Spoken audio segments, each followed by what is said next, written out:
Alright guys, here is a wiring update for you. So let's start with the furnace circuit. I'll come back to him later. He's going to be a lot of work, so we'll get back to that guy. The microwave circuit and the refrigerator circuits are all done. The boxes are in. The wire has been landed. The receptacles wired up.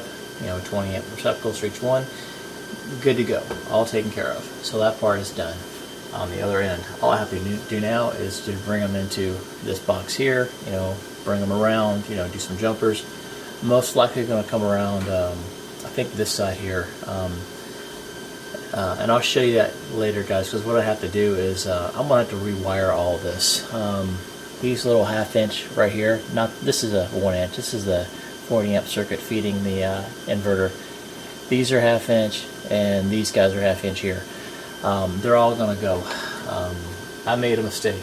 Basically what I did was I ran this type of Romex 12-2 inside of this conduit. You cannot do that. Found out that is not allowed. I believe it's due to temperature. If I remember right, I have to go check my notes. Basically, when I ran it, this is the one thing, and go figure, Murphy is like that. It's the one thing that I didn't call and talk to my electrician friend about. I just, thought it would be okay. I ran 2 12-2s and called it a day. Conduit fill for LFNC-B, which is what this is, or liquid tight. There's a dash A and a dash B. I don't know what the dash A is for, but dash B basically states that you cannot run this and that. It's not allowed. So, and I think temperature is one thing, even though it is an insulated garage. I don't want to mess around with it, number one. Number two, and this is the biggest reason for it, is probably in the next few months I'm going to be doing a kitchen remodel.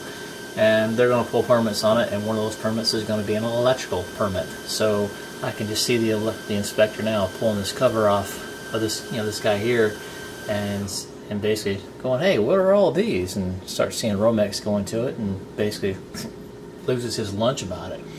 So I'll show you in a second what wire I'm going to use to make it legal. But all these 1/2 inchers are going to go, and I'll tell you why. These 1/2 inchers can only take 9 12 gauge wires, which is 3 circuits. 3/4 can take, I think it was 12. So, and I only have 8 circuits, so I can knock it down from, these 5. And this one here, I think this guy, or this guy, I forget which one, has a 12-3 in it that I'm not even using. So I ended up pulling it back out, and I cut it on this end and left it. So that'll go away too. I just got some knockout plugs and plug this panel here. So most likely 2 3/4 coming across. I'll get the same type of connectors here and just go straight over and just make it as nice and neat as I can. But that's what's going on with that. Like I said, the furnace, oh, that's gonna be that's gonna be a lot of fun, just because of where it is in the attic and how it was done. So it's gonna be kind of interesting, to say the least. But I don't know. I'm up for the challenge. I ain't scared. Alright, so let me show you this wire here real quick. Alright guys, so this is the wire that I'm going to use to redo those circuits. This is basically the same type of wire you would see in MC cable, metal clad. It's just 12 gauge wire, solid core, identical to the stuff you see in the inside of the Romex jacket. The only difference is in a Romex the ground is not insulated like this one. So that's it. I just gotta redo those jumpers. And the cool thing about this stuff, can you see this up here?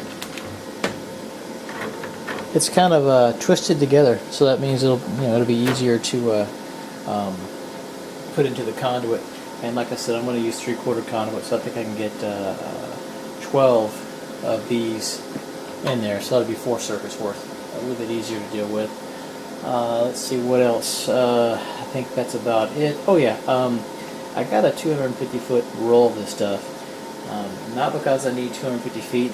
I was looking at the prices for the 12 gauge and the separate 12 gauge, the separate little spool, the black, the white, and the green, and those things are about $19–20 a piece. So basically figure $60 for 100 feet, and I paid $75 for this 250 foot roll. So to me this is a better deal. It's made by Cero. It's good stuff. So I'm going to use that to do all my jumpers and everything.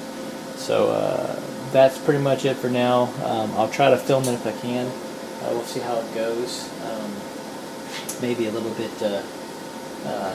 tricky. I don't know. And I'll try to film the furnace. I think I can do the furnace one because it is. I have access to it in the attic and in the hallway, so it shouldn't be too bad. But I'll let you know how that goes, guys. But for now, have a good one and take care.